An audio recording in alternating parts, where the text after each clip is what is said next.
ठीक है, हमने लास्ट क्लास ये देखा था कि प्रोजेक्टाइल को फायर करते हैं तो सक्सेसिव टाइम पीरियड और ये कैसे निकालेंगे, हम वही स्टार्ट कर रहे हैं। तो u की y वैल्यू कितनी है बताओ। इनिशियल वेलोसिटी का y कंपोनेंट क्या था? ये था u sin थीटा, सही है ना सर? हाँ सर। हाँ सर आपकी आवाज बहुत धीरे आ रही है। आवाज ठीक नहीं है। अब देखो तो सर अभी अब आ रही है? सर धीरे ही आ रही है। अभी भी धीरे आ रही है? सर ठीक ठाक आ रही है, कम आ रही है काफी। मैं जोर से क्या और जोर से? चलो मैं और जोर से बोलता हूँ, ठीक है? तो शायद आपका हाथ या कहीं कुछ है माइक्रोफोन। सर आप जोर से बोल रहे हो तो माइक में आवाज फट जा रही है। सर आपका शायद हाथ टकरा रहा है माइक्रोफोन से। अच्छा अब ठीक है? हाँ अब ठीक है सर, क्लियर है। Yes sir. Yes sir. ठीक है, तो मैं इसको टच नहीं करता हूँ स्क्रीन को, हो सकता है उससे कुछ गड़बड़ हो रही होगी। तो ये हो गया u sin थीटा और ये हो गया u cos थीटा, ठीक है? तो जब ये हम जानते हैं कि जब ये यहाँ पर आएगा ऐसे करके, इसे जब टकराएगा, टकराने के ठीक पहले इसकी स्पीड फिर से वही हो जाएगी, बताओ। ये ux ही रहेगा और ये uy हो जाएगा, अपोजिट डायरेक्शन में होगा कि नहीं? क्योंकि जब वो प्रोजेक्टाइल में गेन जैसे ये टकराएगा, टकराने के बाद जो नॉर्मल के डायरेक्शन में वेलोसिटी होती है वो क्या हो जाती है, e टाइम्स। तो टकराने के बाद इसकी वेलोसिटी इधर हो जाएगी e टाइम्स, जबकि ये वेलोसिटी वही रहेगी।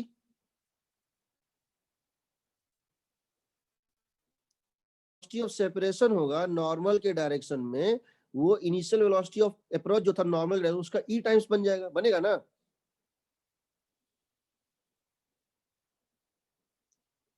सही है? सर जब वो टकराएगा तो उसकी वेलोसिटी का जो नॉर्मल कंपोनेंट है वो हो जाएगा e टाइम्स और जो टेंजेंशियल कंपोनेंट वो रहेगा अनचेंज्ड। यस फिर जब ये यहाँ पर आएगा टकराने के ठीक पहले, ये तो u e times of e ui था और ये था ux। टकराने के बाद फिर से क्या होगा, ये हो जाएगा e square times of ui और ये तो ux ही रहेगा। कहने का मतलब है हर कोलिजन के बाद जो वर्टिकल कंपोनेंट है वो e टाइम्स होगा, वो डिक्रीज करता जाएगा, हॉरिजॉन्टल कंपोनेंट सेम रहेगा। तो पहला जो तुम टाइम ऑफ फ्लाइट निकालोगे वो होता है 2u sin theta by G. इसका मतलब है 2 टाइम्स ऑफ u का y कंपोनेंट बाई जी। दूसरी बार में तुम क्या देख रहे हो कि सब कुछ वही है और ये हो गया e टाइम्स, हो गया ना? तो इसका टाइम पीरियड क्या हो जाएगा बताओ, 2 times of e ui by G. T dash कितना हो जाएगा, 2 times of e ui by G, यानी e टाइम्स ऑफ t। तीसरे का क्या होगा, तीसरे का होगा t double dash is equal to 2 times of, यहाँ पे इस थर्ड प्रोजेक्टाइल के लिए u का y कंपोनेंट कितना है, e स्क्वायर ui है ना, बाई जी। ये कितना हो जाएगा बताओ, e square times of t होगा ना। टाइम पीरियड जीपी में आएगा, ठीक है। रेंज क्या होता है बताओ, क्या रेंज होता है 2 times of u cos theta into u sin theta by G, ये होता है ना रेंज। हाँ सर। इसका मतलब है 2 टाइम्स ऑफ, इसका मतलब है 2 times of ux into ui by G. इसका मतलब हुआ कि हर कोलिजन के बाद तुम कोलिजन के बाद this becomes e times and this remains same unchanged. इसका मतलब है पहली बार जब तुम लिए थे 2 times of ux into ui by G, तो r डैश में क्या लोगे, 2 टाइम्स ऑफ ux वही रहेगा, ui हो जाएगा e times of ui by G, यानी कि ये कितना हो जाएगा e टाइम्स ऑफ r। इसमें क्या होगा, r डबल डैश क्या होगा, 2 टाइम्स ऑफ ux वही रहेगा, ये हो जाएगा e square times of ui, ये हो जाएगा e square times of ui, यानी ये कितना हो गया e square times of E square times of R. ये भी जीपी में है।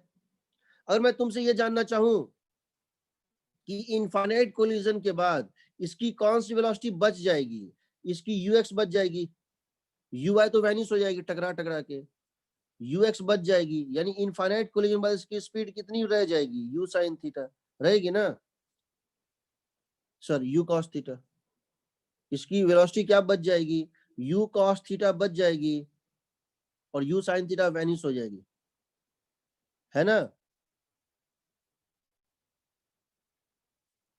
एग्रीड, सही है। हाँ सर। अगर तुम ये जानना चाहते हो कि जब ये इसकी पूरी यू साइन थीटा वैनिश कर जाएगी तो इसका डिस्टेंस ट्रेवल्ड कितना होगा, कितना डिस्टेंस ट्रेवल करने के बाद इसका यू साइन थीटा वैलिड कर जाएगा, तो क्या लिखोगे, R plus E times of R plus E square times of R plus plus plus infinite, ये ना, ये हो जाएगा आर कॉमन 1/1 माइनस ई होगा। देखो हाँ पहला रेंज अगर आर था, दूसरा ई आर था, तो आर ले लोगे कॉमन, ये इनफाइनाइट जीपी बनेगा। और तुम ये देख रहे हो कि रेंज का तुम पहला वैल्यू तो पता है तुमको, U square sine 2 theta by G, तो पहला प्रोजेक्टाइल का, फर्स्ट प्रोजेक्टाइल का रेंज डाल दो, उसका 1 माइनस 1 बाई होगा। और तुमसे पूछो कितने टाइम के बाद उसकी वर्टिकल कंपोनेंट वैनिश हो जाएगी, तो तुम टाइम निकालना चाहते हो तुम वो भी निकाल सकते हो, इन सब टाइम को जोड़ दोगे, T plus E T plus E square T, ये भी कितना हो जाएगा, टोटल टाइम कितना हो जाएगा बताओ, टोटल टाइम हो जाएगा, टोटल टाइम जो ये लेगा वो होगा T common 1 plus E square plus plus infinite term, that is equal T into 1 minus 1 by.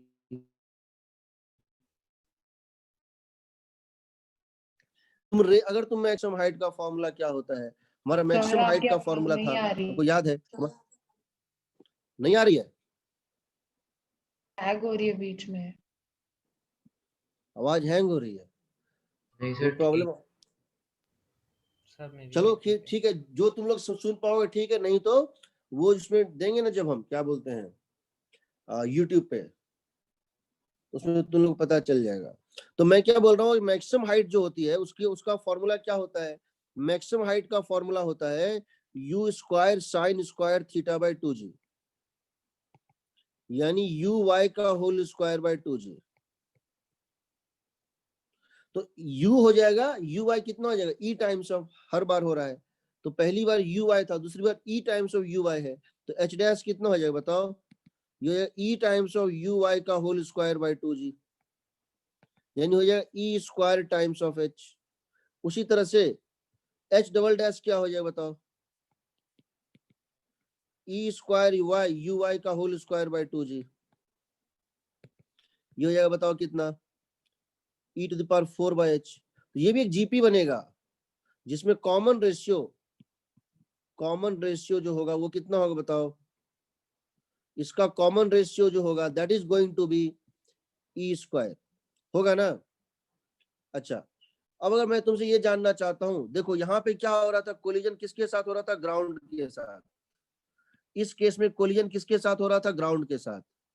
तो ग्राउंड पे नॉर्मल कौन से डायरेक्शन में था बताओ, नॉर्मल वाई डायरेक्शन में था, इसीलिए वाई कंपोनेंट चेंज हो रहा था, और टेंजेंशियल कंपोनेंट किस डायरेक्शन में था, एक्स डायरेक्शन में, इसीलिए एक्स में कोई चेंज नहीं हो रहा था। अगर यही कोलिजन ग्राउंड के साथ नहीं होता, किसी वर्टिकल वॉल के साथ होता, और यही कोलिजन ग्राउंड के साथ नहीं होता, किसी वर्टिकल वॉल के साथ होता, तो क्या होता, तो उस केस में नॉर्मल किस डायरेक्शन में होता, एक्स डायरेक्शन में। जैसे ये क्वेश्चन देखो, अब हम नेक्स्ट क्वेश्चन ले रहे हैं, समझना है इसको। So now we are coming to this case. What is the case? We are taking this case where we are saying that हमारा यहां से हमने एक प्रोजेक्टाइल को फायर किया, हमने यहां से एक प्रोजेक्टाइल को फायर किया, और प्रोजेक्टाइल ऐसे जाता, और ये प्रोजेक्टाइल ऐसे जाता और गिर जाता, ये इसका पाथ होना चाहिए था। This is a projectile fired on the ground and this would have moved like this, इसका ये मूवमेंट होना चाहिए था, इसका ये मूवमेंट होना चाहिए था, लेकिन इसके पहले कि यहाँ पे पहुंचता, यहाँ पे हमने एक वॉल डाल दिया, before it can reach the destination, what we have done is that we have put a wall here. हमने यहां पर एक वॉल डाल दिया, हमने यहां पर एक वॉल डाल दिया।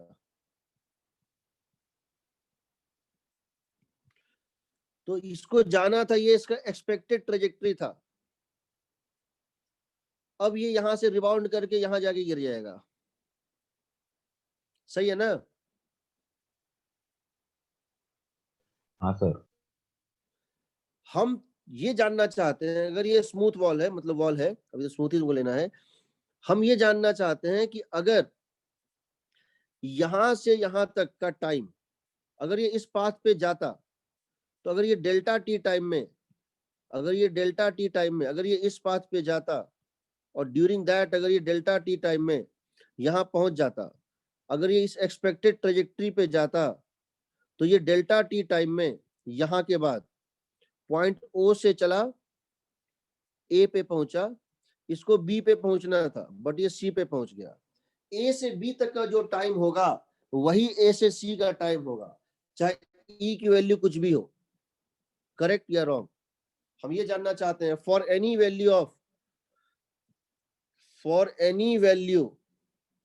Of E, time from A to B would be same as time taken from A to C.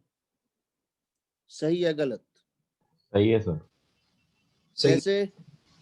Sir vertical component velocity का चेंज ही नहीं होगा। वर्टिकल कंपोनेंट चेंज नहीं हुआ, हाइट चेंज नहीं हुआ। समझो, अगर हम यहां से किसी चीज को ऐसे और ऐसे फेंक रहे हैं, हम यहां से किसी चीज को दो वेलोसिटी दे रहे हैं, एक ux और एक uy।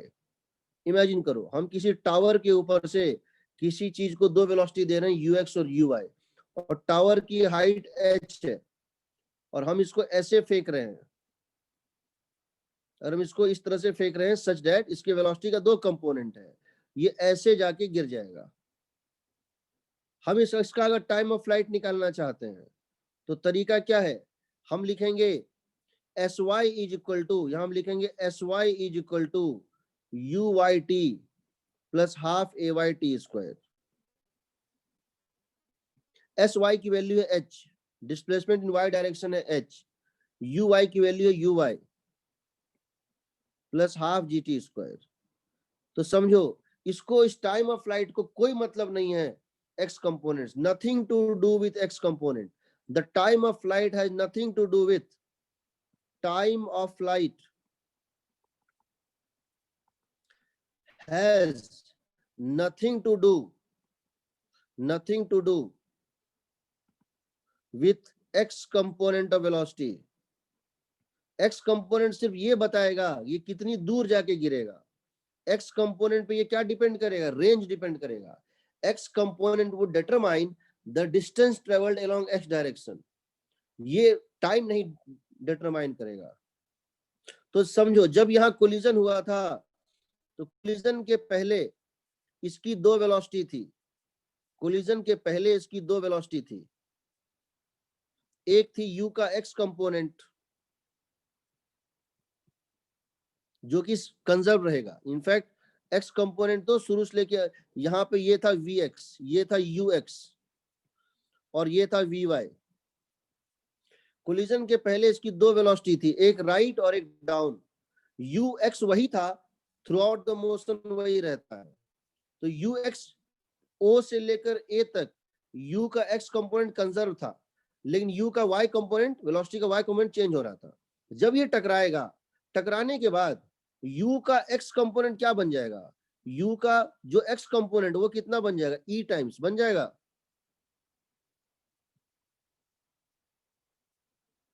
बन जाएगा, बताओ। हाँ सर। हाँ सर। और y कंपोनेंट वही रहेगा। हाँ चूंकि सर। y कंपोनेंट वही रहा, चूंकि y वही रहा, जिस हाइट से फेंके वही रहा, g वही रहा, टाइम ऑफ फ्लाइट सेम होगा। तो यानी कि जितने देर में इसको ग्राउंड पे लौटना तो उतनी देर में लौटे, लेकिन एक फर्क आएगा, ये कितने दूर पीछे जाके गिरता, ये कितने दूर आगे जाके गिरता, मतलब दीवार के उस पार ये कहां गिरता, ux इंटू डेल्टा टी पे गिरता। लेकिन अब ये कितना सामने गिरेगा, ई एक्स इंटू होगा,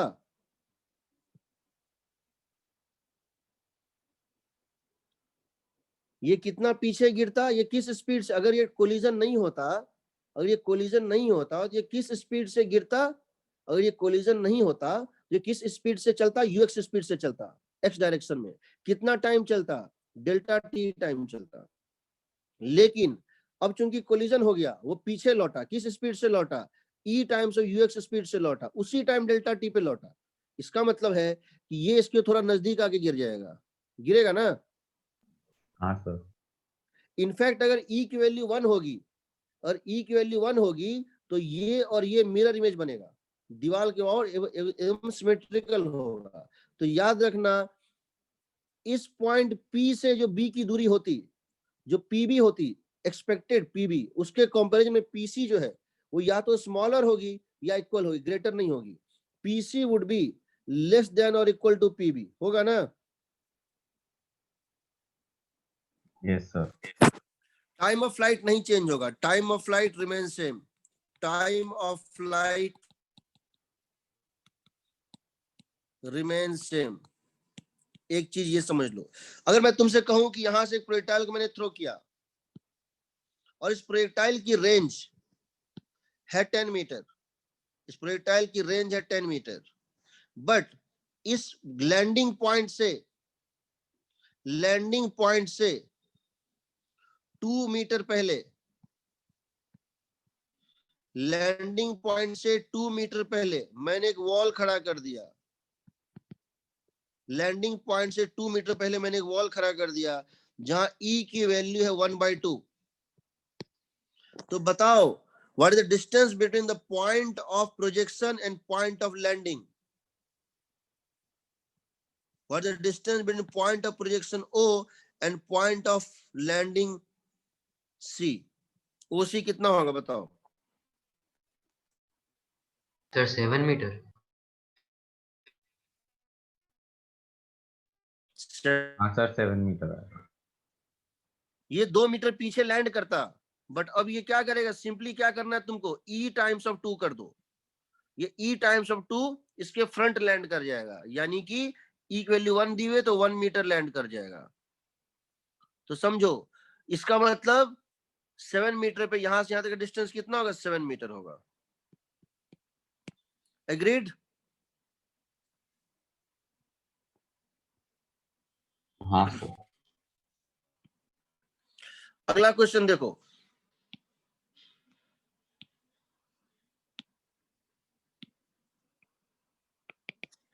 अगर हमको एक क्वेश्चन दिया हुआ इस तरह से, क्या दिया हुआ है, we fire a projectile and the projectile goes in air and at it highest point it collides, इस तरह से दिया हुआ है डायग्राम इस तरह से, ये एक वॉल है,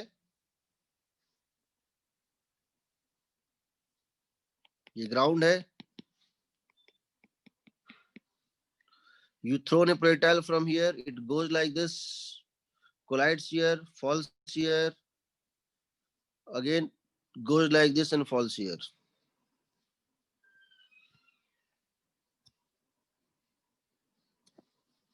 ओ से थ्रो किया, ए पर गया, ए से आया बी पर, बी से आ गया ऊपर। सो क्वेश्चन ये है, ए projectile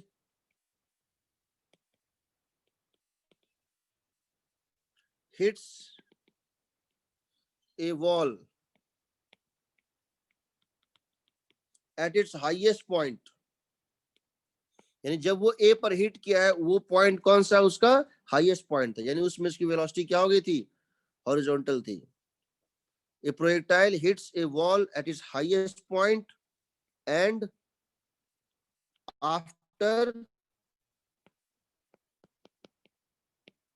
colliding with ground reaches point of projection. If E is same at both, दोनों जगह E की वैल्यू सेम है, वॉल पे भी और ग्राउंड पे। If E is same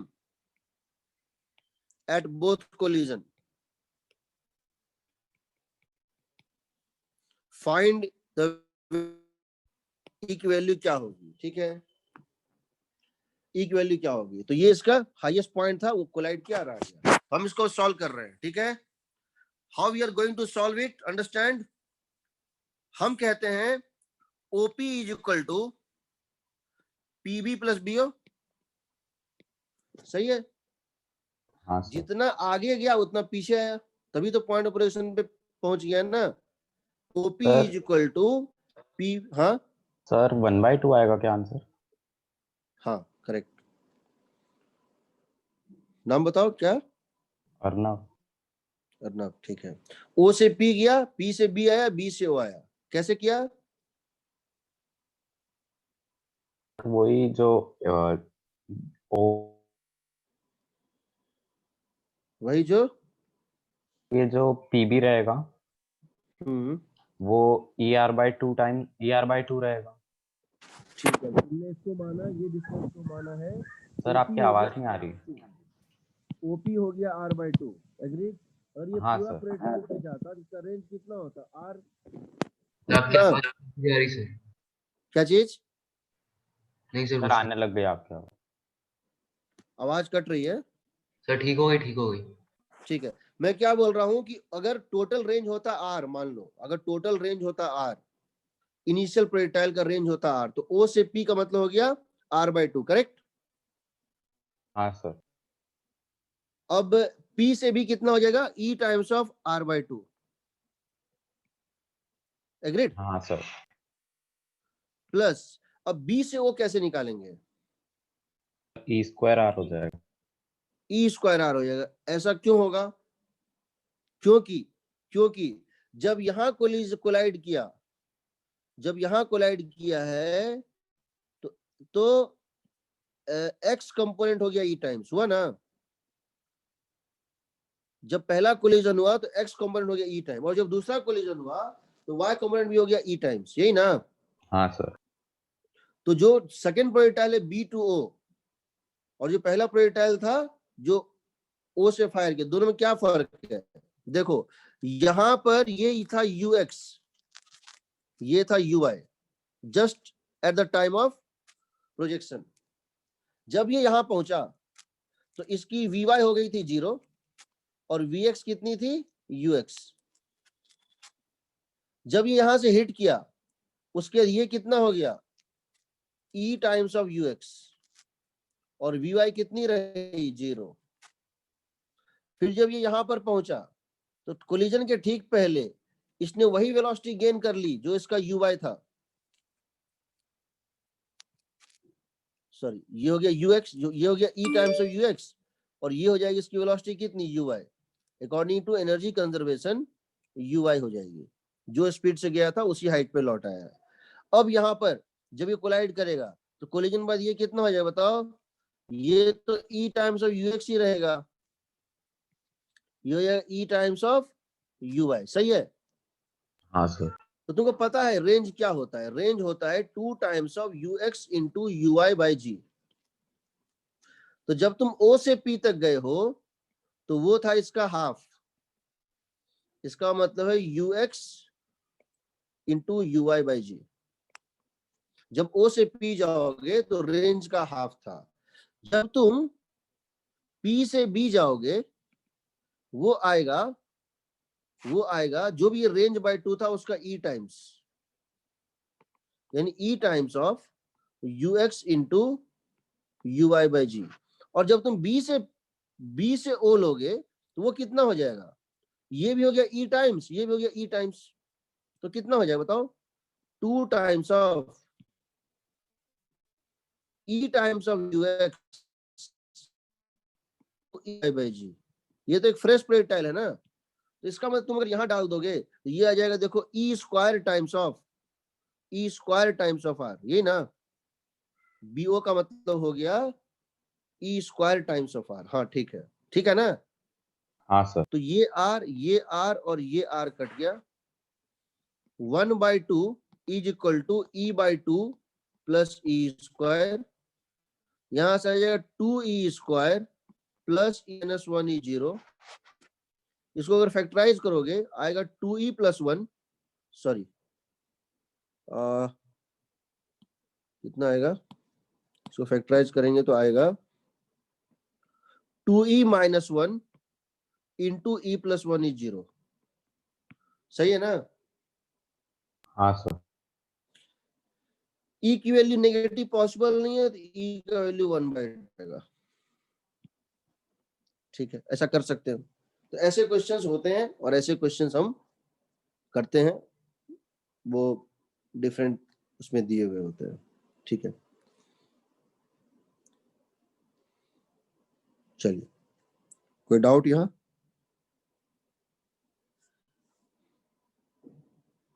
हम अब तुमको बताना चाह रहे हैं, उसको बोलते हैं सी फ्रेम। स्टार्ट करें सी फ्रेम। हाँ सर। देखो, सी फ्रेम अपने आप में एक ऐसा टॉपिक है जिसको पे पूरी बुक लिखी जा सकती है। ठीक है, उस पर पूरी बुक लिखी जा सकती है, बट हम अभी उतना ही करेंगे जितना हमको रिक्वायर्ड है, क्योंकि सी फ्रेम होता है, ये बहुत इंपॉर्टेंट है।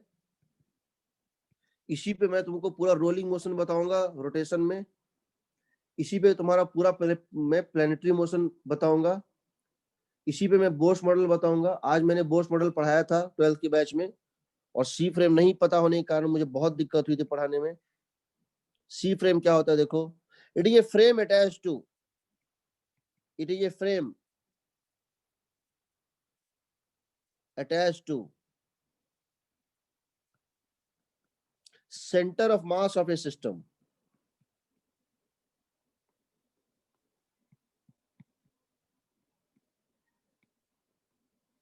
यानी कि अगर कोई सिस्टम है और उसका सेंटर ऑफ मास है, उसमें बहुत सारे पार्टिकल्स हैं, तो उसका एक सेंटर ऑफ मास है। एक ऐसा पर्सन जो सेंटर ऑफ मास पे बैठा है, वो जो ऑब्जर्वर है, वो कहलाएगा सेंटर ऑफ मास फ्रेम का ऑब्जर्वर। यानी ये जो फ्रेम है सी, तो तुम ये बताओ, what is the velocity of centre of mass with respect to C frame? 0। ये पर्सन सी है, ये सेंटर ऑफ मास पे बैठ गया है, 0। Therefore what is the momentum of centre of mass frame? Therefore what is the momentum of center of mass with respect to C frame? That is equal to mass into velocity of center of mass with respect to C frame, and that is 0। तो centre of mass frame जो होता है उसको हम दूसरे नाम से जानते हैं, that is zero momentum frame. So centre of mass frame, centre of mass frame is a zero momentum frame, zero momentum frame। ठीक है, questions are highly simplified, questions are highly simplified and becomes very obvious and easy to find once we work in center of mass frame। questions are, so हम इसको लिख रहे हैं, questions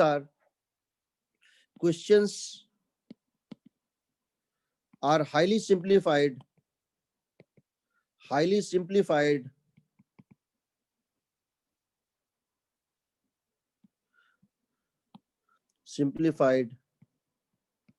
in center of mass frame। देखते हैं कैसे, हम इसके एप्लीकेशंस भी देखेंगे। ठीक है, हम देखते हैं हम इसको कैसे करेंगे और इसकी एप्लीकेशंस क्या है। So questions are highly simplified in center of mass frame. ठीक है,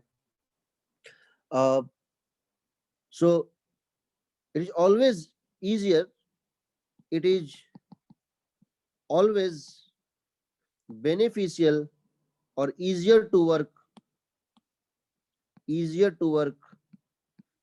to solve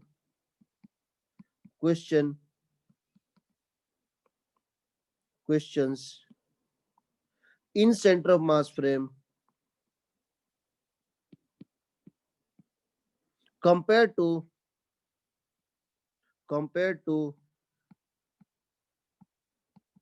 lab frame or ground frame।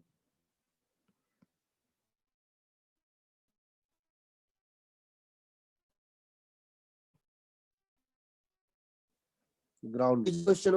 ठीक है, तो देखते हैं इसको हम कैसे कैलकुलेट करते हैं। तो हम क्या कर रहे हैं, लेट अस सी। मान लो हमारे पास दो पार्टिकल है और दोनों पार्टिकल मूव कर रहे हैं। हमारे पास दो पार्टिकल है और दोनों पार्टिकल मूव कर रहे हैं। ये m1 पार्टिकल है, इसकी वेलोसिटी है v1 वेक्टर। ये m2 पार्टिकल है और इसकी वेलोसिटी है v2 वेक्टर। हम यहाँ 2 पार्टिकल लिए हैं, बट हम यहाँ कितने पार्टिकल ले सकते हैं? हो सकता है 3 पार्टिकल हो, 4 पार्टिकल हो, 5 पार्टिकल हो। मतलब अभी हम सिर्फ सिंप्लीफिकेशन के लिए इसमें 2 पार्टिकल लिए हैं, उसको जनरलाइज करेंगे। ये 2 पार्टिकल हैं, एक की मास है m1, उसकी वेलोसिटी है v1 वेक्टर। v1 वेक्टर हो सकता है किसी भी डायरेक्शन में हो। v1 vector can be in any direction, 3 dimension. v2 vector m2 का मास है सेकंड पार्टिकल का मास है m2, वेलोसिटी है v2 वेक्टर। इन दोनों की सेंटर मास कहीं पे होगी, इन दोनों की सेंटर मास कहीं पे होगी, and that centre mass would have certain velocity. This is the center of mass having certain velocity VCM. So my first step would be how to get VCM. So पहले हम VCM निकालते हैं। I know that VCM vector is equal to m1 v1 vector plus m2 v2 vector by m1 plus m2. m1 v1 vector plus m2 v2 vector by m1 plus m2. ठीक है। Second, what is the velocity of particle 1 with respect to center of mass? So velocity of m1 with respect to center of mass कितना होगा बताओ? What is velocity of particle 1 with respect to center of mass? That would be velocity of 1 minus velocity of center of mass. ये होगा ना? And that would become equal to v1 vector minus m1 v1 plus m2 v2 by m1 plus m2. And that would become equal to कितना आएगा बताओ? That would become equal to m2 into v1 minus v2 by m1 plus m2. सही है? हाँ sir. तो particle 1 की velocity center of मास के respect में, सेंटर ऑफ मास को क्या लग रहा है कि ये इसकी वेलोसिटी है। उसी तरह से अगर हम ये करना चाहें, क्या करना चाहें, और हम ये करना चाहें कि velocity of 2 with respect to centre of mass, तो सिर्फ क्या हो जाएगा v2 माइनस vcm। तो कितना हो जाएगा बताओ? v2 माइनस vcm का मतलब है जिसको करोगे तो आएगा m1 times of v2 minus v1 by m1 plus m2। Agreed? हाँ सर। इसका मतलब है कि सेंटर मास के फ्रेम में दोनों पार्टिकल की वेलोसिटी अपोजिट आ रही है। अगर एक राइट चल रहा है दूसरा लेफ्ट चल रहा है, या एक लेफ्ट चल रहा है दूसरा राइट चल रहा है, इसका मतलब है the direction of velocity of the two particles as seen from center of mass is opposite. That means as seen from center of mass, two particles always seems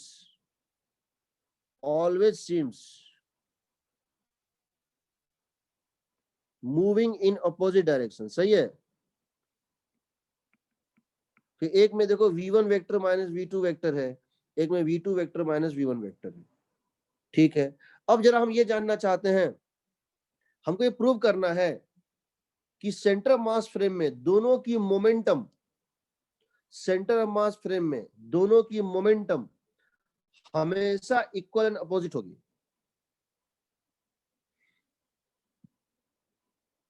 ठीक है, देखो कैसे। Now I want to know what is the momentum of particle 1 with respect to center of mass. So हम कह रहे हैं momentum of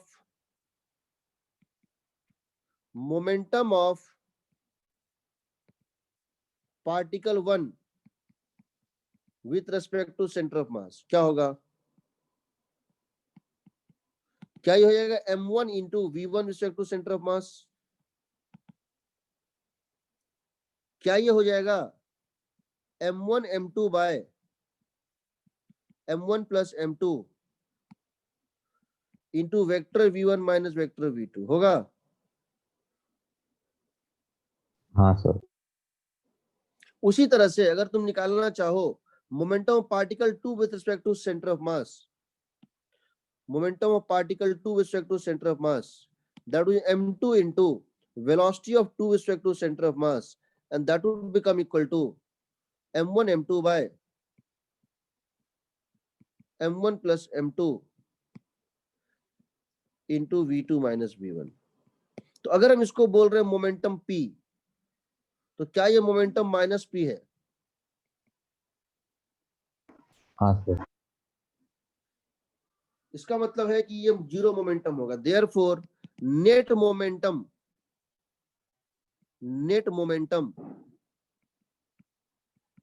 in center of mass frame is zero always. ये हमेशा जीरो आता है, इसीलिए इसको बोलते हैं जीरो मोमेंटम फ्रेम। इसीलिए इसको क्या बोलते हैं? Zero momentum frame. ठीक, इसको तुम इस तरह से समझ सकते हो। अगर तुमको समझना है कि ये जो क्वांटिटी अभी हम देखेंगे m1 m2 by m1 plus m2, इसको बोलते हैं रिड्यूस्ड मास। क्या बोलते हैं? Reduced mass. Two body system को वन बॉडी सिस्टम में कन्वर्ट करने का, टू बॉडी सिस्टम को वन बॉडी सिस्टम में हम कन्वर्ट कर सकते हैं। अगर दो चीजें मूव कर रही हैं उसको हम सिंगल मोशन में कर सकते हैं। अभी तक क्या हो रहा था बताओ? क्वेश्चन क्या था? बेसिक क्वेश्चन क्या था? बेसिक क्वेश्चन यहाँ ये था कि m1 मास v1 वेलोसिटी से चल रहा था, m2 मास v2 वेलोसिटी से चल रहा था, और हमने इसका कुछ फाइंड करना है। हम क्या कर रहे हैं? इसको रेस्ट पे ले आते हैं। किसको? किसी एक को रेस्ट पे ले आओ।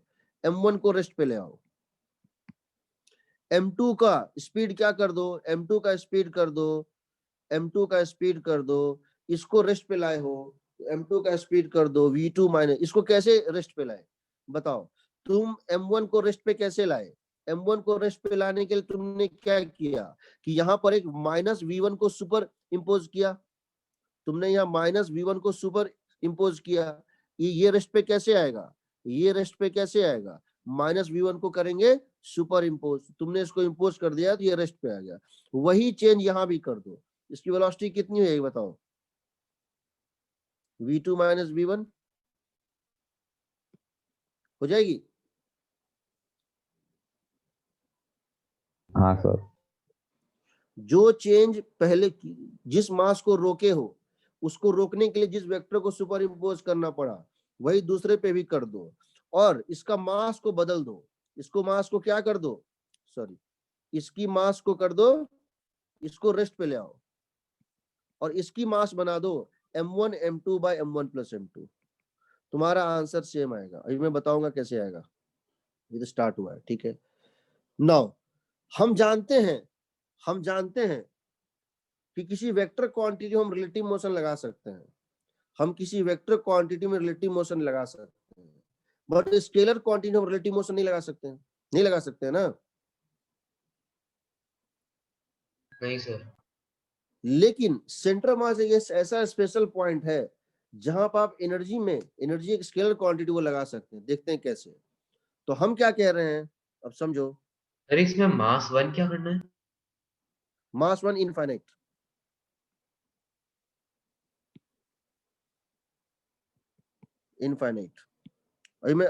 अभी मैं इसको करूंगा सब कुछ। जब मैं पूरा टॉपिक खत्म करूंगा तब तुम देखना कितना पावरफुल टूल है ये, ठीक है। अब देखो होता क्या है हमको ये समझना है कि हम सिस्टम की काइनेटिक एनर्जी जानना चाहते हैं। हम क्या जानना चाहते हैं? सिस्टम की काइनेटिक एनर्जी ऑफ सिस्टम। ठीक, तो मेरे पास दो पार्टिकल थे m1 और एक पार्टिकल था m2।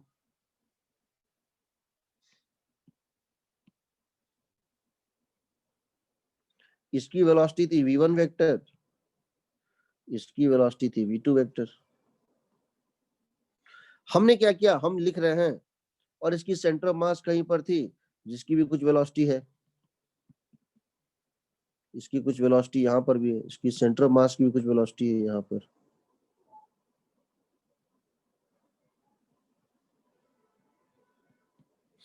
हम ये जानना चाहते हैं, अगर हम लिखना चाहते हैं kinetic energy of the system, देखो हम क्या लिख सकते हैं? Velocity of particle 1 with respect to ground. क्या इसको हम लिख सकते हैं? Velocity of particle 1 with respect to centre of mass plus velocity center of to ground, लिख सकते हैं ना? Yes, sir. क्या हम ये लिख सकते हैं कि kinetic energy of system respect to ground is kinetic energy of system respect to centre of mass plus kinetic energy center of mass respect to ground? Technically speaking हम नहीं लिख सकते हैं क्योंकि ये स्केलर क्वांटिटी है, समझ रहे हैं ना?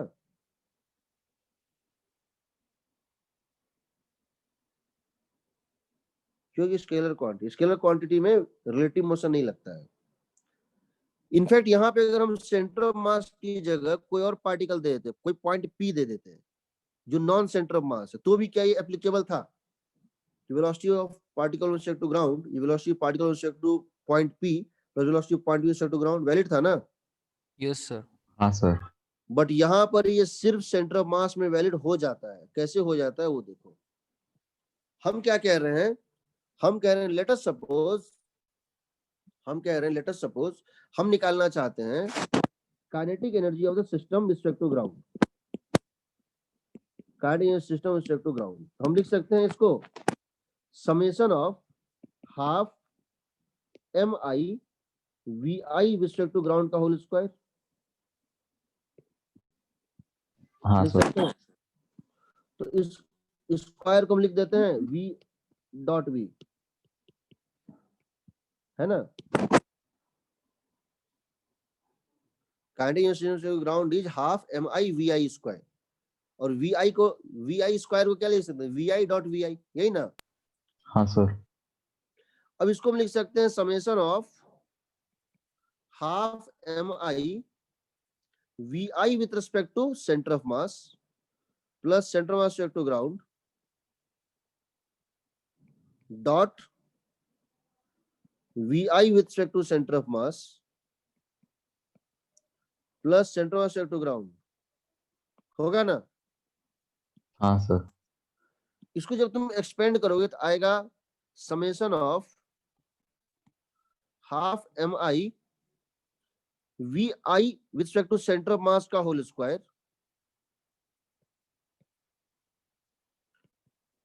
ith पार्टिकल का plus summation of half M I V centre mass to ground का whole square plus half summation of 2 times of M V I with respect to centre of mass dot centre mass to ground. सही है?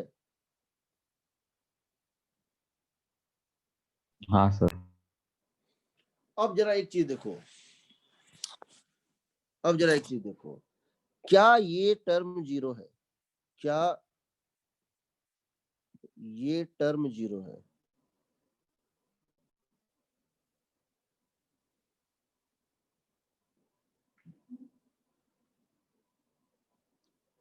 M I into summation of M I into velocity of ith particle respect to center, इसका summation zero आएगा।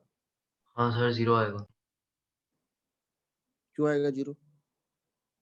Sir अभी तो पढ़ा। हाँ वो तो पढ़ा था, फिर मैं इसको रिकैप करता हूं क्यों आएगा जीरो। देखो हम जानते हैं, एक ये ले लो m1 v1 vector plus m2 v2 vector by m1 plus m2, इसको 2 से ज्यादा टर्म भी ले सकते, ये होता है VCM। यहां से हम ये लिख सकते हैं m1 into v1 minus VCM plus m2 into v2 minus VCM is zero, लिख सकते हैं,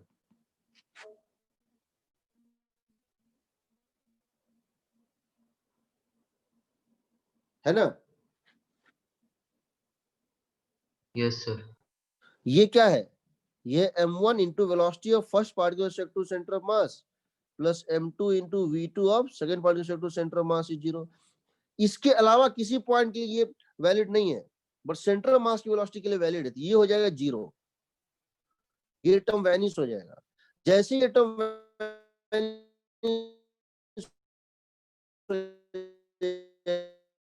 अब बढ़ा से वो देखो जैसे ये सर, टर्म वैनिश हो गया क्योंकि सेंटर मास इसलिए वैनिश हो गया। आवाज कट रही है, एक एक्चुअली बार मेरा डेटा खत्म हो गया है, मतलब बहुत कम। हाँ, तो मैं क्या बोल रहा हूं कि ये हमारा आ गया, हमने यहाँ एक्सपेंड किया था, हमारे यहाँ 3 टर्म आया था, हम कह रहे हैं इसमें तीसरा टर्म 0 होगा। MI center of mass, MI respect to centre of mass का समेशन 0 आता है, क्योंकि सेंटर ऑफ मास के रेस्पेक्ट में, सेंटर ऑफ मास के रेस्पेक्ट में जब आप सारे वेलोसिटीज का मोमेंटम निकालते हैं, ये क्या है बताओ, this is sum, what is this, this is MI into velocity of ith particle with respect to center of mass. What is this quantity? This quantity is momentum of ith particle with respect to center of mass, है ना। और ये term तो constant है, देखो velocity of centre of mass तो एक ही है ना, ये तो पार्टिकल बाय पार्टिकल थोड़ा ही है, ये तो कॉमन है ना भाई। पार्टिकल 1 की वेलोसिटी मास m1 है, पार्टिकल 2 की मास m2 है, पार्टिकल 3 की मास m3 है, पार्टिकल 1 की वेलोसिटी v1 है, पार्टिकल 2 की वेलोसिटी v2 है, बट सेंटर ऑफ मास की वेलोसिटी तो पूरे सिस्टम के लिए है ना डिफाइंड। Yes sir. तो ये सेंटर ऑफ मास वेलोसिटी तो कांस्टेंट क्वांटिटी है ना, ये तो बाहर निकल जाएगा ना, ये बाहर निकल जाएगा, ये बाहर है ही, और ये बाहर निकल जाएगा, समेशन सिर्फ इसका होगा, और ये 0 आ रहा है, समझ रहे हो। Yes sir. हाँ सर। तो अब जो तुम्हारा एक्सप्रेशन आएगा समझो वो क्या आ रहा है, तुम्हारा एक्सप्रेशन को और इसको इंटरप्रेट करते हैं, ये काइनेटिक एनर्जी ऑफ सिस्टम। अब इसका इंटरप्रिटेशन देखो कितना इंटरेस्टिंग है। Kinetic energy of system with respect to ground is summation of half mass of ith particle into velocity of ith particle with respect to center of mass का whole square plus half summation of MI, क्योंकि VCM पूरे सिस्टम के लिए defined है, particle by particle नहीं होती है, तो ये हो जाएगा VCM बाहर आ जाएगा, देखो समेशन सिर्फ इसका होगा, velocity of center to ground का होल स्क्वायर, समझो इसका मतलब। और ये कितना है बताओ, क्या ये टोटल मास है?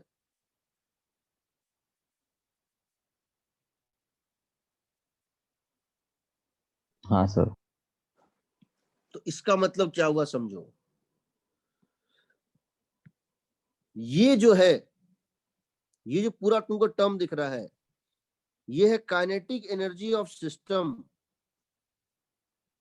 As seen from center of mass frame, क्योंकि तुम यहां मास ऑफ फर्स्ट पार्टिकल ले रहे हो into velocity of particle first particle from center of mass frame ले रहे हो। ये है mass of ith particle into speed of ith particle as seen from center of mass frame, velocity of second particle, mass of second particle into velocity of second particle as seen from center of mass frame, velocity of third particle into the square of velocity of third particle with respect to center of mass frame, है कि नहीं?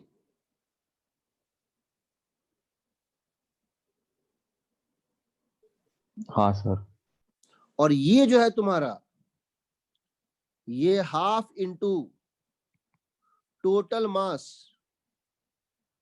Into velocity of centre of mass का square, यानी ये जो है तुम्हारा, ये kinetic energy of centre of mass with respect to ground, है कि नहीं? हाँ सर। अब समझो, इसको हम बोलते हैं, इसका मतलब हम तुमको पहले बताना चाह रहे हैं क्या होता है, अभी तुमको हम समझा रहे हैं, ये इंटरनल है, ये एक्सटर्नल है। ये जो इंटरनल तुमको दिख रहा है, ये लॉस या गेन हो सकता है, लॉस और गेन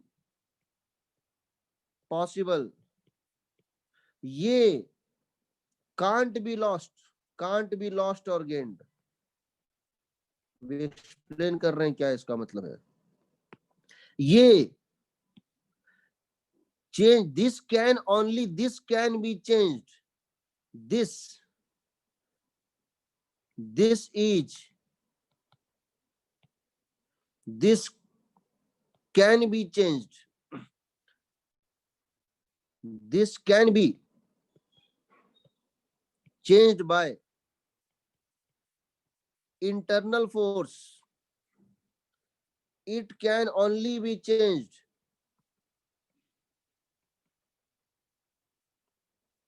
by external force।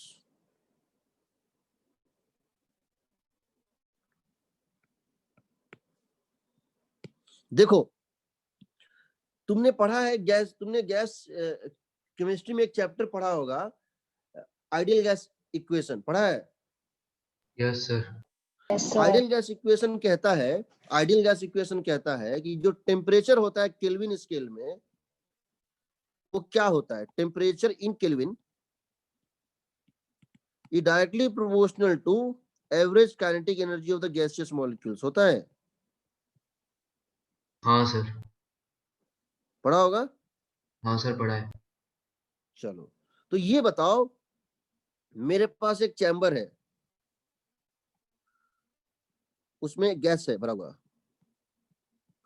कोई इधर जा रहा है, कोई उधर जा रहा है, कोई इधर जा रहा है, कोई यहां जा रहा है, रैंडमली सब मूव कर रहा है। सबकी काइनेटिक एनर्जी का सम, सबकी काइनेटिक एनर्जी का जो सम होगा या टोटल होगा, वो डायरेक्टली प्रोपोर्शनल टू टेम्परेचर होगा। एग्रीड। हाँ सर। अच्छा, अब मैं अगर इस कंटेनर को स्पीड में बढ़ा दूं, अगर मैं इस कंटेनर का स्पीड बढ़ा दूं, अगर मैं इस कंटेनर को अब क्या करूं, ऐसे एक स्पीड दे दूं 100 मीटर पर सेकेंड, तो क्या इसके मॉलिक्यूल्स की काइनेटिक एनर्जी बढ़ गई?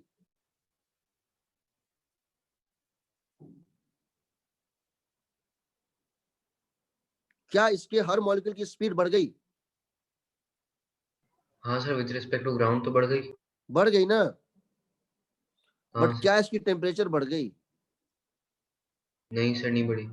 नहीं बढ़ी। क्यों नहीं? इसका मतलब ये गलत है ना। Kinetic energy in center of mass frame होता है proportional to temperature.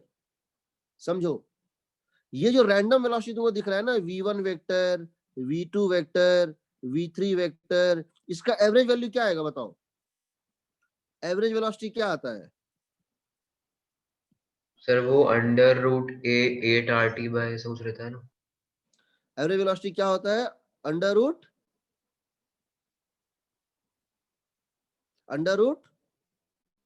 8 RT by pi m।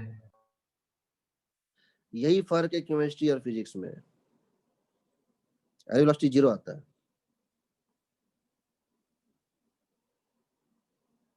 ठीक है भाई, हर डायरेक्शन में वेलोसिटी है ना, v1 vector plus v2 vector plus v3 vector होता है ना। हाँ सर।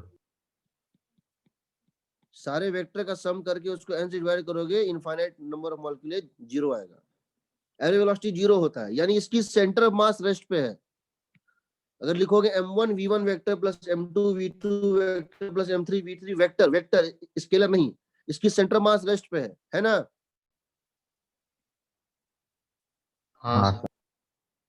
इसका मतलब ये जो v1 वेक्टर है, ये जो v3 वेक्टर है और ये जो v2 वेक्टर दिख रहा है तुमको, ये कौन सा कंपोनेंट है? ये कंपोनेंट है। ये जो तुमको रैंडम मोशन दिखाई दे रहा था ना, रैंडम वेलोसिटी, ये सारे वेलोसिटी कौन से होते हैं? रैंडम वेलोसिटीज होते हैं। किसके फ्रेम में होता है ये? सेंटर ऑफ मास फ्रेम में होता है ना। हाँ सर। ये बताओ, इस सिस्टम की मोमेंटम कितनी थी? 0। इनिशियली इस सिस्टम की मोमेंटम कितनी थी? 0 थी ना।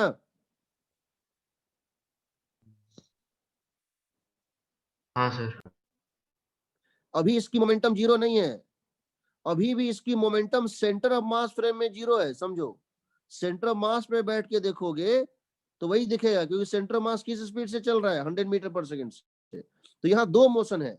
ये जो मोशन दिख रहा है, ये डिसिप्लिन्ड मोशन है, ये डिसिप्लिन्ड मोशन है जो सारे वेलोसिटी सुपर इम्पोज हुआ है। और इस फ्रेम में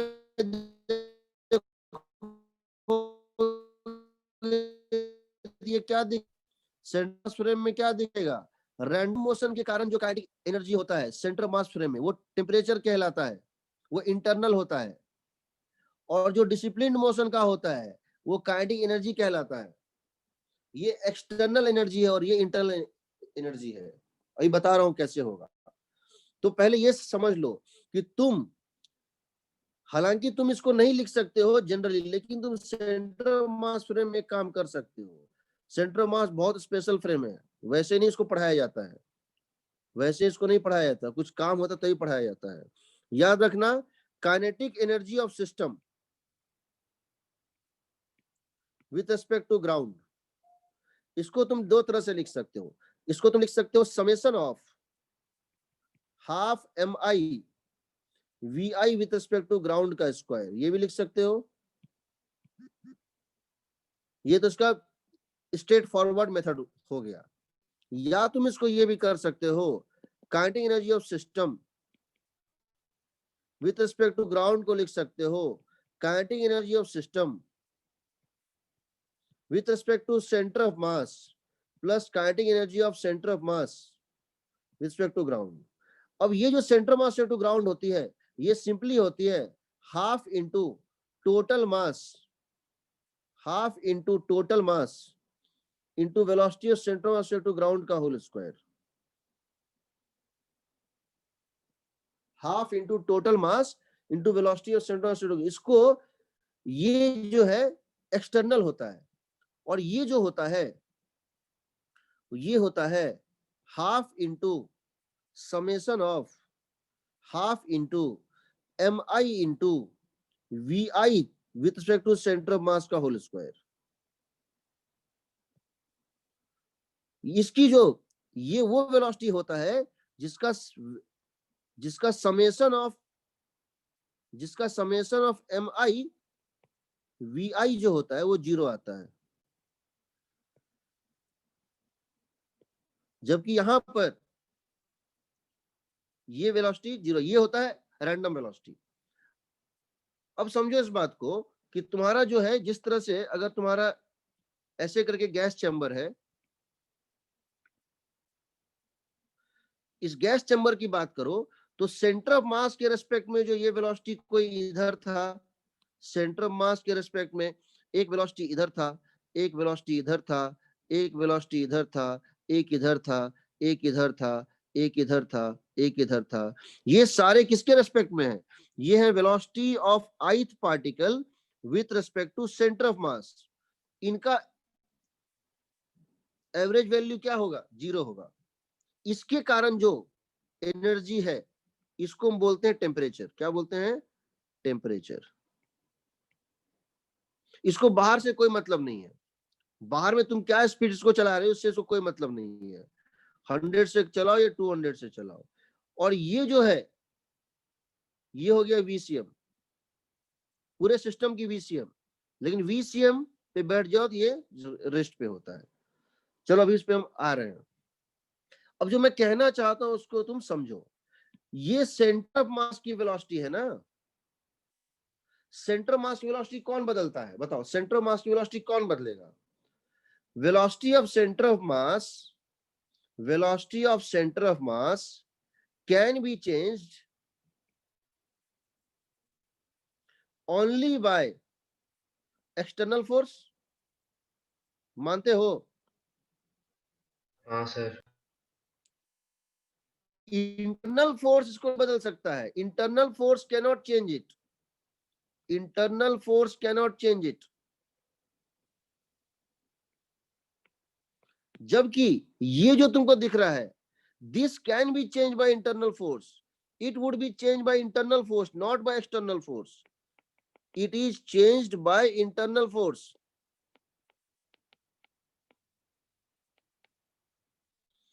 not by external force।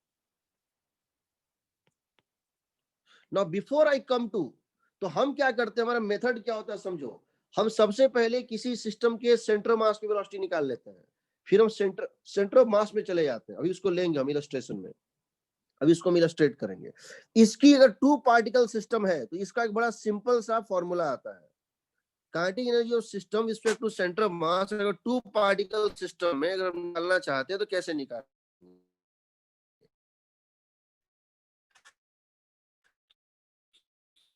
हम इसको पार्टिकल सिस्टम कैसे निकालेंगे देखते हैं। We are trying to find kinetic energy of system with respect to center of mass. For a 2 particle system,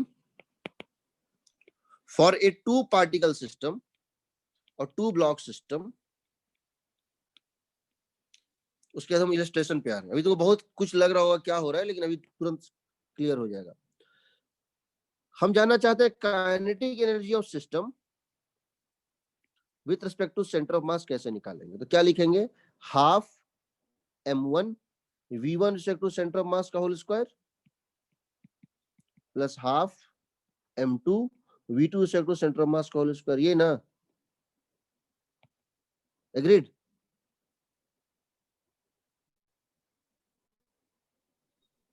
अगर 2 पार्टिकल का सिस्टम है m1 और m2, ये होगा ना?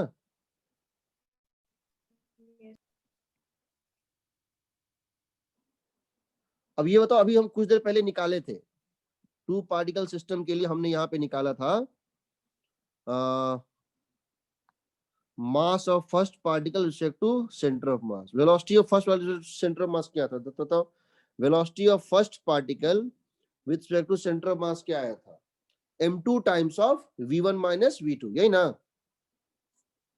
Velocity of first particle center of mass क्या आया था? m2 times of v1 minus v2। देख लो, हम यहां डाल रहे हैं half m1 into m2 times of v1 minus v2 by m1 plus m2 ना, हाँ,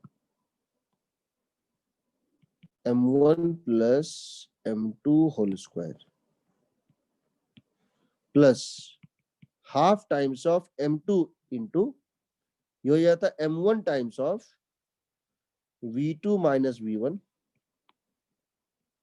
bye m1 plus m2 whole square. यहां से वो क्या मिलेगा देखो, हाफ, पहले वाले में देखो हाफ ले लो common, v1 minus v2 whole square लो या v2 minus v1 whole square लो, इसको ले लो v1 माइनस v2 या v2 माइनस v1 का होल स्क्वायर, कोई फर्क नहीं पड़ता है, स्क्वायर है, चाहे v1 माइनस v2 लो या v2 माइनस v1 लो। तुम्हारा यहाँ पे m1 m2 आ जाएगा कॉमन, तो यहाँ पे क्या आ रहा है, m1 इंटू m2 स्क्वायर, यहाँ कितना आ रहा है, m2 into m1 square. Denominator में m1 प्लस m2 स्क्वायर आ जाएगा कॉमन, तो इसमें कितना बच जाएगा m2, इसमें कितना बच जाएगा m1, बच जाएगा ना?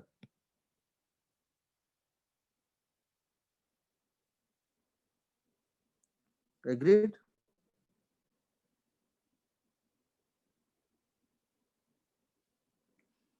समझ रहे हो? हाँ सर। ये और ये कट गया, देखो क्या आ गया, half m1 m2 by m1 plus m2 into u relative velocity जो है दोनों के बीच का, उसका स्क्वायर, सही है? v2 माइनस v1 या v1 माइनस v2 क्या है, रिलेटिव वेलोसिटी है 1 और 2 के।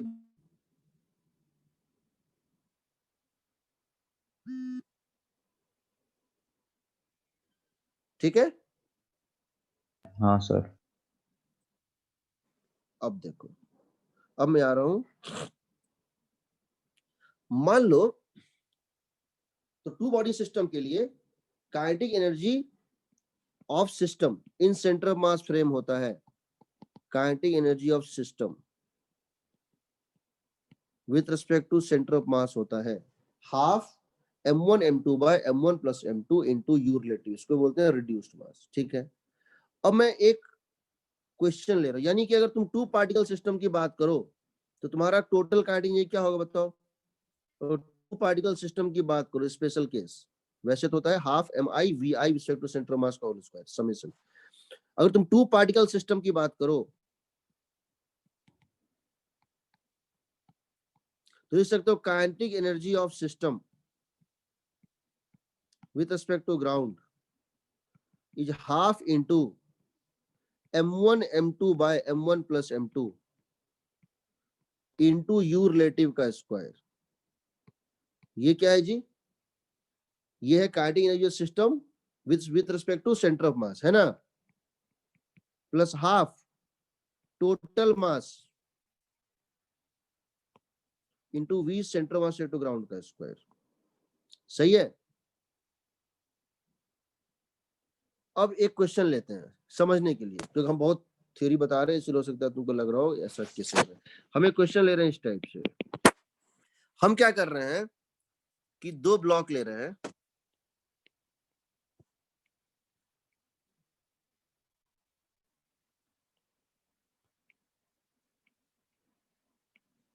इसकी मास है 3 kg, इसकी मास है 6 kg। स्प्रिंग की स्प्रिंग कांस्टेंट है 200 न्यूटन पर मीटर। ठीक है, हमने इसको एक स्पीड दे दिया 8 मीटर पर सेकेंड और हमने इसको एक स्पीड दे दिया 2 मीटर पर सेकेंड। ठीक, हम जानना चाहते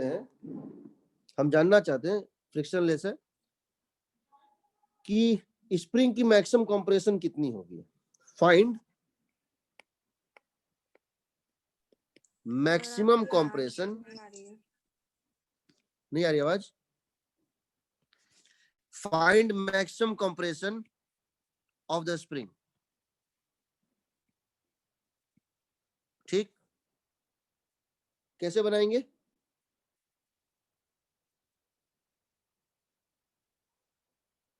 कैसे बनाएंगे? ठीक है, हम क्या कर रहे हैं, हमारे पास इसके 3 मेथड हैं। ठीक, सर हमारे पास 10 आ रहा है क्या? क्या? सर 0.6 आ रहा है क्या? नहीं पता मुझे, नहीं पता है, देख लेता हूं। मेथड वन वो क्या है? हम जानते हैं शुरू में 3 kg की स्पीड ज्यादा है और 2 kg की स्पीड कम है, तो स्प्रिंग दबेगा। स्प्रिंग दबेगा तो क्या करेगा? स्प्रिंग दोनों के ऊपर स्प्रिंग कंप्रेस होगा। राइट वाले पे राइट फोर्स लगाएगा, लेफ्ट फोर्स लगाएगा, तो लेफ्ट वाले की स्पीड घटेगी और राइट वाले की स्पीड बढ़ेगी। हम ये कह सकते हैं कि जिस समय मैक्सिमम कंप्रेशन होगा उसमें दोनों ब्लॉक की स्पीड हो जाएगी इक्वल, हो जाएगी। At maximum compression speeds become equal.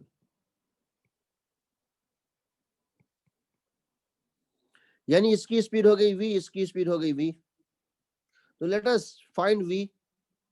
तो according to momentum conservation m1 u1 plus m2 u2 is equal to m plus m into v। So v would become equal to 24 plus 12 कितना हो गया? 36/6, 4 metre पर second. Correct.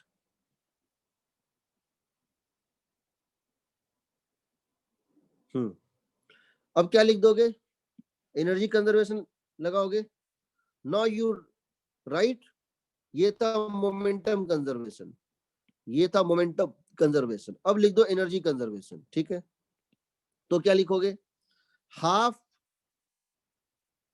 Into 3 into half into 3 into 8 square plus half into 6 into 2 square. Initially spring natural length में था, is equal to half into total mass कितना हो गया 9 into 4 square, सही है ना, plus half into 200 into x square, x max square. सही है।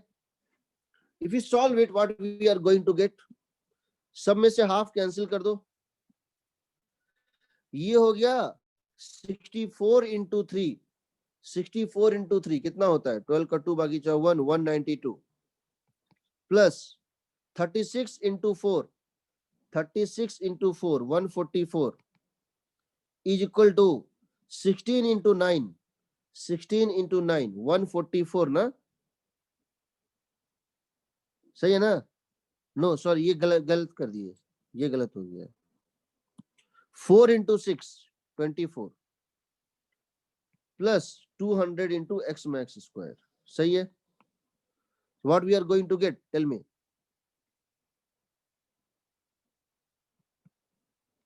x max square की किसके इक्वल होगा बताओ?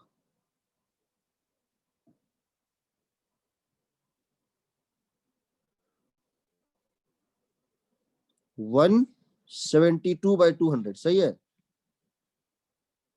नहीं नहीं है, नहीं सर 72 by 2. 72 upon 200. 72 by 200 ठीक है 72 by 200, 72 by 200 is equal to 36 by 100, यही ना? So हाँ। x max is equal to 0.6 metre, सही है?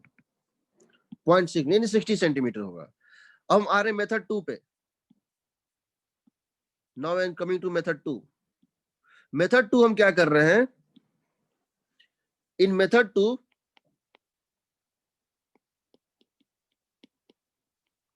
हम लिख रहे हैं kinetic energy of system with respect to ground is kinetic energy of system with respect to center of mass plus kinetic energy of center of mass with respect to ground.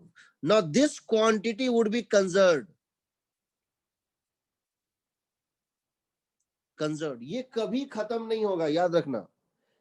Spring में convert हो रहा है। Spring में जो part, spring के potential energy में जो part यहाँ पे तुम क्या देख रहे हो, ये एक्स मैक्स था ना, यहाँ जो एक्स मैक्स गया तो कुछ काइनेटिक एनर्जी स्प्रिंग में कन्वर्ट हुआ ना। इनिशियल काइनेटिक एनर्जी का कुछ पार्ट स्प्रिंग में स्टोर हुआ है ना, यहाँ पे इनिशियल काइनेटिक एनर्जी का कुछ पार्ट स्प्रिंग में स्टोर हुआ है ना। हाँ सर। वो ये पार्ट नहीं हुआ है, तो ये पार्ट अगर वैनिश हो गया ना, ये पार्ट वैनिश हो गया तो मोमेंटम वैनिश हो जाएगा। This is conserved because momentum is conserved. याद रखना, ये कभी वैनिश नहीं होगा। ये पार्ट जो है can be lost, can be converted into किसमें? Heat, light, sound, gravitational potential energy, elastic potential energy, किसी में यही पार्ट कन्वर्ट हो सकता है। क्योंकि काइनेटिक एनर्जी को मोमेंटम के कंजर्व होने के कारण ये लॉस नहीं हो सकता। ये लॉस होगा तो मोमेंटम कंजर्व वायलेट हो जाएगा। ये हो सकता है क्योंकि इंटरनल फोर्स ऐड कर रहा है ना। स्प्रिंग फोर्स कौन सा फोर्स है? इंटरनल ना है।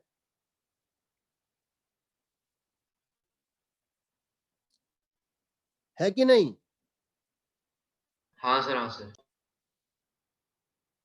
तो समझो, तुम चाहो तो डायरेक्ट एक स्टेप में कर सकते हो।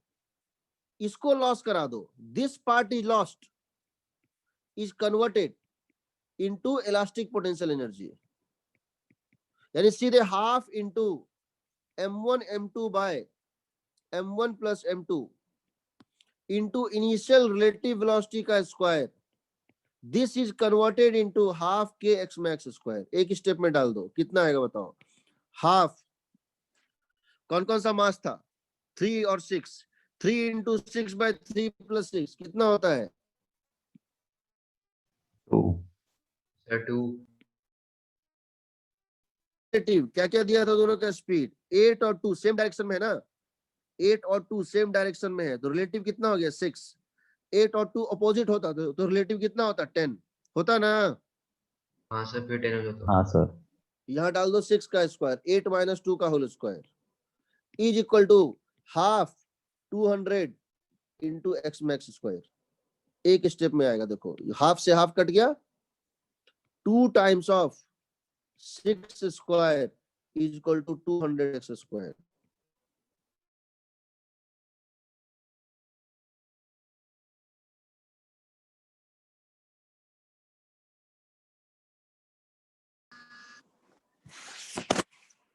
सही है?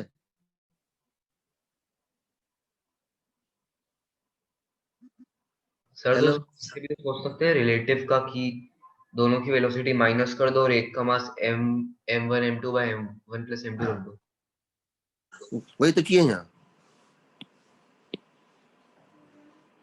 देखो क्या होता है, मैं तुम्हें बता रहा हूँ, समझो।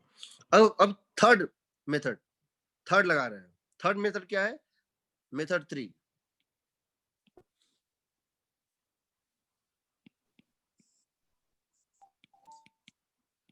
सबसे पहले हम VCM निकाल लेते हैं। 8 into 3 plus 6 into 2 by 3 plus 2, यही ना? Sorry, 3 plus 6। 8 मीटर पर सेकेंड। 3 kg का कितना था? 8 मीटर पर सेकेंड। और 6 kg का था 2 मीटर पर सेकेंड। ठीक है, तो ये कितना आ जाएगा? 4 मीटर पर सेकेंड आ जाएगा। हाँ सर। अब क्या करो, इसका जो मोशन तुम्हारा इस टाइप से था ना, किस टाइप से था? ये था 3 kg, ये था 6 kg। इसकी स्पीड थी 8 मीटर पर सेकेंड, इसकी स्पीड थी 2 मीटर पर सेकेंड। इसको कन्वर्ट कर दो। इनमें से दोनों का क्या करो, एक ट्रेन में दोनों को बिठा दो। इस ट्रेन का नाम है सेंटर ऑफ मास एक्सप्रेस। इसकी स्पीड है 4 मीटर पर सेकेंड। ये क्या होता है? Velocity of centre of to ground. और ये कांस्टेंट रहेगा, कंजर्व रहेगा। क्यों कंजर्व रहेगा? क्योंकि इसको कौन बदल सकता है? सेंटर मास वेलोसिटी कौन बदल सकता है? एक्सटर्नल फोर्स ना? External force. एक्सटर्नल फोर्स है नहीं। This can only be changed by external force. This can only be changed by external force। Internal का यहाँ कोई रोल नहीं है। अब इस फ्रेम में बैठ के तुम सेंटर मास में बैठ के क्वेश्चन को देख रहे हो, यानी तुम 4 मीटर पर सेकंड से राइट चल रहे हो। यहां अगर तुम बैठ के देखोगे, तुमको इसकी स्पीड कितनी दिखेगी? बताओ। What is the velocity of particle 1 with respect to centre of mass frame? 4 metre पर सेकंड, राइट?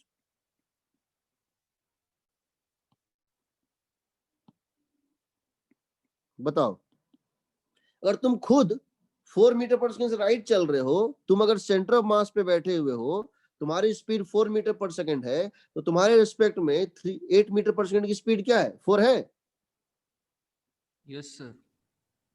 और तुम्हारे रिस्पेक्ट में इसकी स्पीड कितनी होगी और किधर होगी? तुम चल रहे हो 4 से, तुम चल रहे हो 4 से राइट, और ये 6 चल रहा है 2 से राइट। इसकी स्पीड आएगी 2 metre second left. Yes sir. विश्वास नहीं हो रहा तो चेक कर लो, विश्वास नहीं हो रहा चेक कर लो कि तुम्हारी मोमेंटम जीरो आ रही है कि नहीं।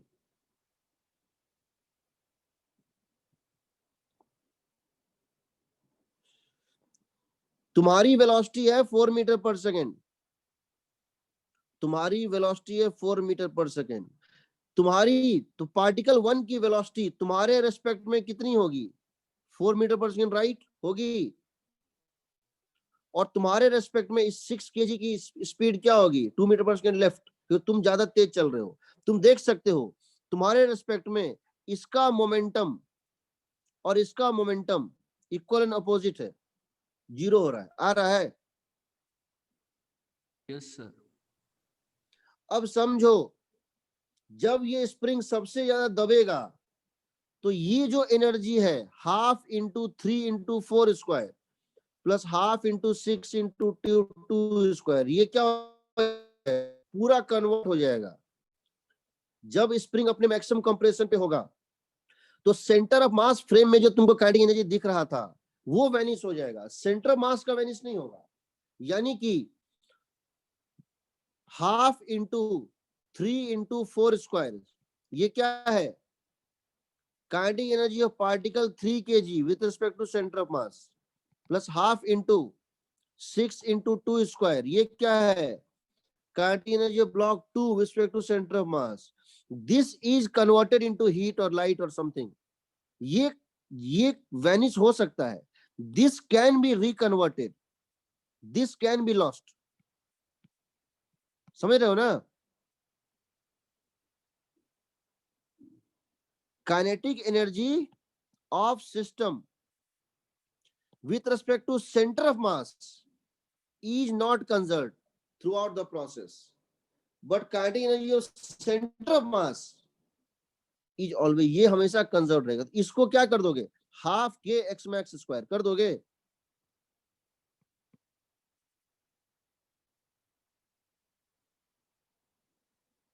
समझ रहे हो?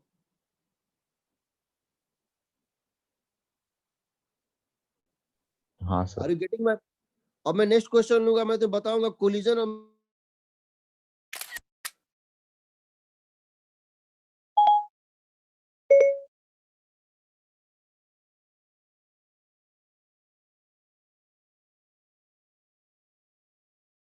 कोलिजन में क्या फर्क आता है? यहां भी करोगे वही आएगा.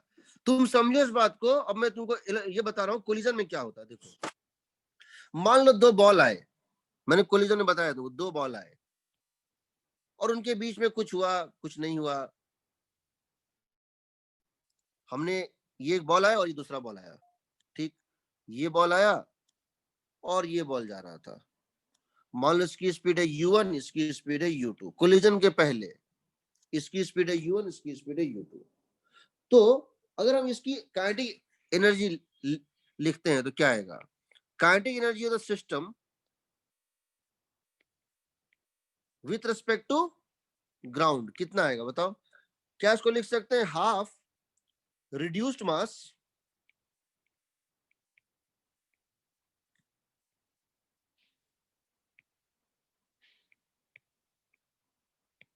into u relative का square, where u relative is vector u1 minus vector u2 का mod, vector u1 minus vector u2 का mod, plus half total mass into velocity center to ground का होल स्क्वायर. क्या ऐसा हम लिख सकते हैं?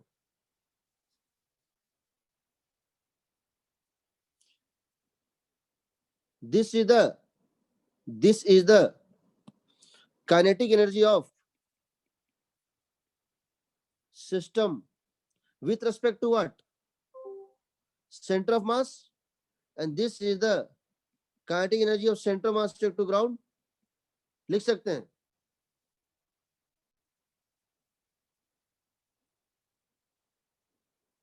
सही है?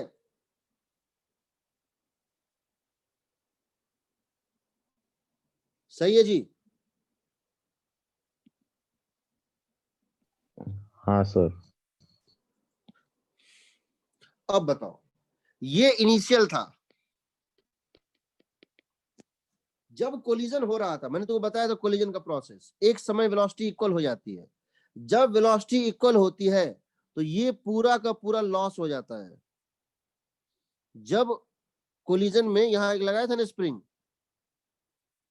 ये दबाया था, u1 की वैल्यू स्टार्टिंग में ज्यादा थी, बाद में ये दबते दबते इक्वल जब होगा स्पीड ना, जब मैक्सिमम कंप्रेशन होगा तो ये पूरा एनर्जी किसमें बन जाएगा? किसमें हो जाएगा convert?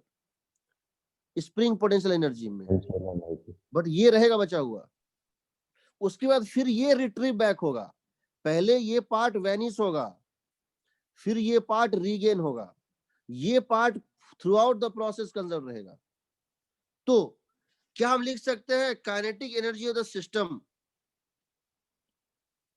Respect to ground final? हम इसको क्या लिख सकते हैं कि half into m1 m2 collision के बाद m1 प्लस m2. हम इसको लिख दें e times of u relative. तुमको ऐसा क्यों सर? क्योंकि हमने रेस्टिट्यूशन कोएफिशिएंट को क्या डिफाइन किया था? रेस्टिट्यूशन कोएफिशिएंट यहां क्या लिखना था हमको? यहां लिखना है v रिलेटिव का. काइनेटिक एनर्जी आफ्टर कोलिजन में क्या लिखेंगे, यहाँ वी रिलेटिव देंगे,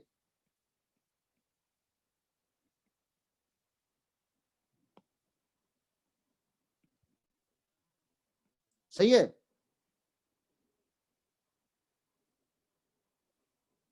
सही है, ये है रिलेटिव वेलोसिटी कोलिजन के पहले और ये है रिलेटिव वेलोसिटी कोलिजन के बाद, यही फर्क आया ना, सेंटर मास वेलोसिटी तो वही रही, समझ रहे हो। Yes sir. तो काइनेटिक एनर्जी लॉस्ट क्या होगा बताओ, काइनेटिक एनर्जी जो लॉस्ट हुआ उसका फॉर्मूला क्या आएगा, क्या ये आएगा half m1 m2 by m1 plus m2 into u relative square into v relative square. But हम जानते हैं हमने डिफाइन किया था कि relative velocity of separation is e times of relative velocity of approach, यही था ना। Yes sir. तो क्या ये 1 माइनस ई स्क्वायर हो जाएगा,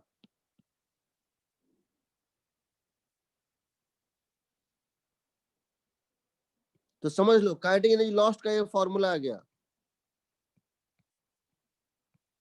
सबसे ज्यादा लॉस कब होगा, जब ई की वैल्यू क्या होगी, 0 या 1,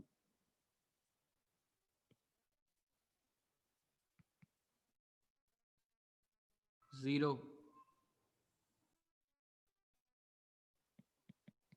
सबसे ज्यादा होता है जब 0 होगा, यानी इन इलास्टिक कोलिजन, तो काइनेटिक एनर्जी के लॉस का मैक्सिमम वैल्यू होता है जो होता है half into reduced mass m1 m2 m1 plus m2 into initial you relative का होल स्क्वायर।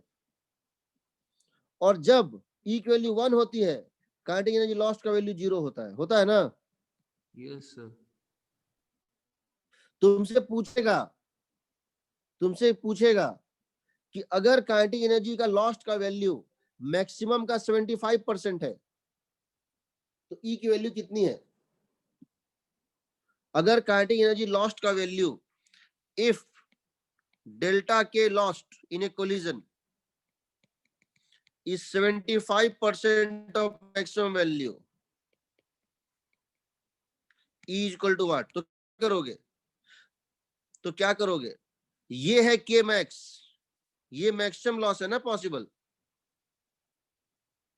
सर। इसका 75 यानी 1 माइनस ई स्क्वायर इज 3/4 होगा। हाँ सर। जो एक्चुअल लॉस हुआ है वो मैक्सिमम लॉस जो पॉसिबल उसका 3/4 पार्ट है। Agree?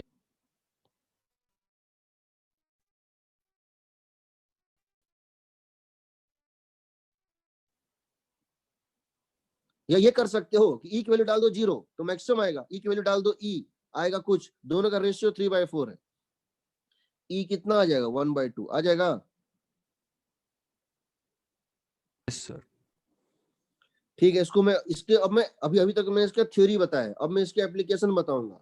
वैसे मैं एक नोट्स भी शेयर कर रहा हूँ सी फ्रेम का, वो नोट्स थोड़ा सा मतलब बहुत अच्छे से नहीं लिखा है बट अच्छा नोट्स, उसके बाद देखना मैं नेक्स्ट क्लास में इसको एलोबरेट करूंगा, मैं इसको इसके एप्लीकेशन बताऊंगा पूरी फिजिक्स में कहाँ कहाँ एप्लीकेशन है, कितने जल्दी क्वेश्चन बनते हैं।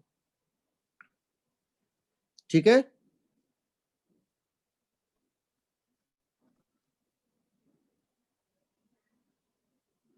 तो कोलिजन का फर्क समझ लो, चाहे इलास्टिक हो इन इलास्टिक हो या पार्शियल इलास्टिक हो, वो इसके कारण नहीं आता है, वो इसके कारण नहीं आता है।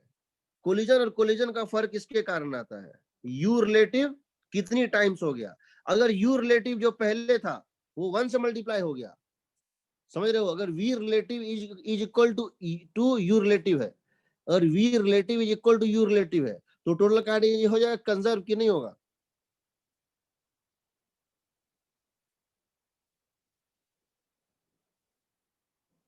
हेलो, कंजर्व होगा। कंजर्व होगा। चलो मैं नेक्स्ट क्लास में बताऊंगा इसका एप्लीकेशन, वैसे मैं एक नोट शेयर कर रहा हूं उसके बाद पढ़ना,